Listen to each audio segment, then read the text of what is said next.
Hello, welcome to my channel Berhampore blogger টোনা।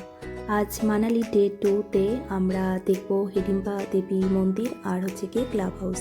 তো চলো আমি মন্দির সম্পর্কে যেটুকু জানি সেটুকুই তোমাদের সঙ্গে শেয়ার করি। মহাভারত অনুসারে হিড়িম্বা ছিল একজন রাক্ষসী, যিনি তার ভাই হিড়িম্বের সঙ্গে অরণ্যে বাস করতেন এবং পাণ্ডবদের আক্রমণ করতে চেয়েছিলেন। এরপর পাণ্ডবদের মধ্যে দ্বিতীয় ভীমের প্রেমে পড়েন হিড়িম্বা। তার ভাই হিড়িম্বের সঙ্গে ভীমের যুদ্ধ হয় এবং ভীম হিড়িম্বাকে বধ করেন। পরে কুন্তির পরামর্শে ভীম হিড়িম্বাকে বিয়ে করেন। তাদের পুত্র ঘটোৎকচের জন্ম হয়, যিনি কুরুক্ষেত্রের যুদ্ধে গুরুত্বপূর্ণ ভূমিকা পালন করেছিল। আর এই মন্দিরটা রাজা বাহাদুর সিং 1553 খ্রিস্টাব্দে নির্মাণ করেছিলেন। আর এটা প্রায় 500 বছর পুরনো একটা মন্দির। আর মন্দিরটা কাঠ আর পাথর দিয়েই তৈরি। আর হচ্ছে গিয়ে এই মন্দিরের মধ্যে যে বিগ্রহটা রয়েছে সেটা কোনো মূর্তি নয়, বরং একটা প্রাকৃতিক শিলা, যা হিড়িম্বা দেবীর পদচিহ্ন হিসেবে পূজিত হয়। আর বর্তমানে হিড়িম্বা দেবী এখানে রক্ষাকর্ত্রী দেবী রূপেই পূজিত হন এবং ভক্তদের মনোবাঞ্ছা পূরণ করে বলেই বিশ্বাস করা হয়। প্রতি বছর মে মাসে ধুমগুড়ি মেলা অনুষ্ঠিত হয়, যা এই মন্দিরকে কেন্দ্র করে আয়োজিত হয়েছে।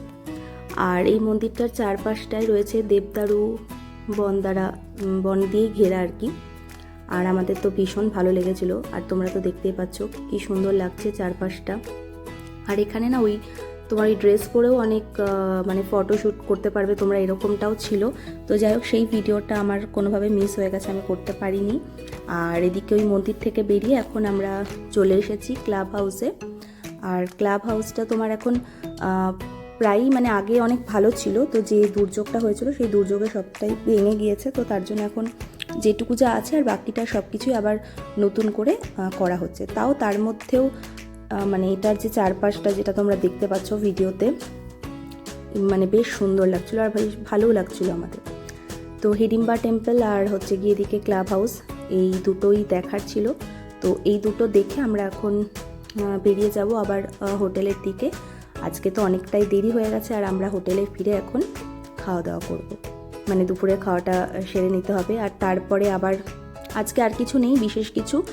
আজকে আমরা যাব আর একবার হচ্ছে গিয়ে ম্যাল রোডে। আর মানালির ম্যাল রোডটা ভীষণ ভালো লেগেছে, তোমরা তো আমার আগের ভিডিওতে দেখেইছো।